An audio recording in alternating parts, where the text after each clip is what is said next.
Okay, so hello everyone. Hope you're all doing well. My name is Jordan Peterson, and today I want to talk to all of you about a really, well, I guess you could call it borderline unsavory type of gay sex, commonly referred to as the Crisco-Bain maneuver. The Crisco-Bain maneuver was invented in 1962 in Augusta, Georgia, by a man named Montgomery Crisco.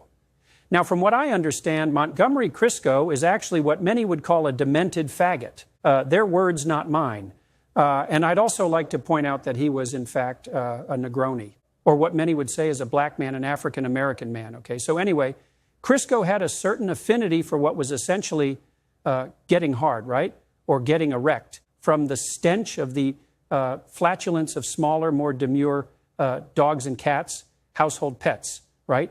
Hamsters. And then, so when Crisco would have, I guess, sexual partners or anyone whom, in fact, he would be having a sexual encounter with, whether it be just mouth or hand stuff or full-on sex or whatever, he would involve small animals like gerbils and hamsters and things of that nature. He would take the feet of one particularly lucky or particularly unlucky, depending on how you look at it, rodent of which he was interested in using for sexual pleasure. And he would dip their feet in what I believe is called Astroglide. It's a type of sexual lubricant. And what the Astroglide would do is it would cool Crisco's skin while the animal was scurrying around on his back or his chest or whatever, depending on if he was being blown or in fact penetrated by another man, usually of which was of much greater stature than Crisco himself, okay? And keep in mind, all of these events are taking place in the early 1960s, okay? And in Georgia, too, of all places.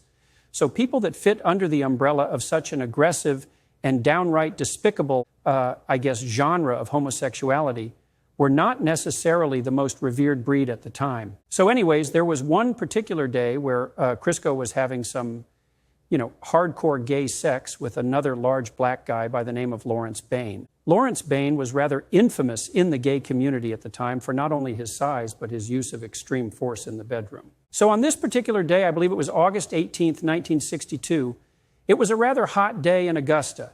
So Montgomery and Lawrence, or Crisco and Bain, right, were becoming overheated rather easily and were desperate for a solution, as they were in the throes of sexual passion and had to plow on, okay? So one Mr. Bain had accidentally left an open bottle of Astroglide next to the cage in which Crisco kept his small sexual animals, which in this case was a cage of about 6 or 7 sugar gliders, which are actually a small and rather niche marsupial, of which Crisco was heavily into in the early 60s. So what had happened was Bain's rock-hard cock had actually knocked over the open bottle of Astroglide, thus actually spilling it inside of the marsupial cage.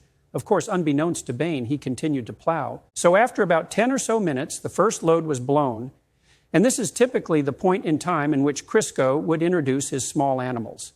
So then, of course, these little sugar gliders had this lube all over their feet, right? So what do you think happened, huh? The lube on the sugar gliders' feet actually created a cooling sensation on Crisco's back, thus allowing his ass to continue to get plowed by homosexual pioneer Lawrence Bain.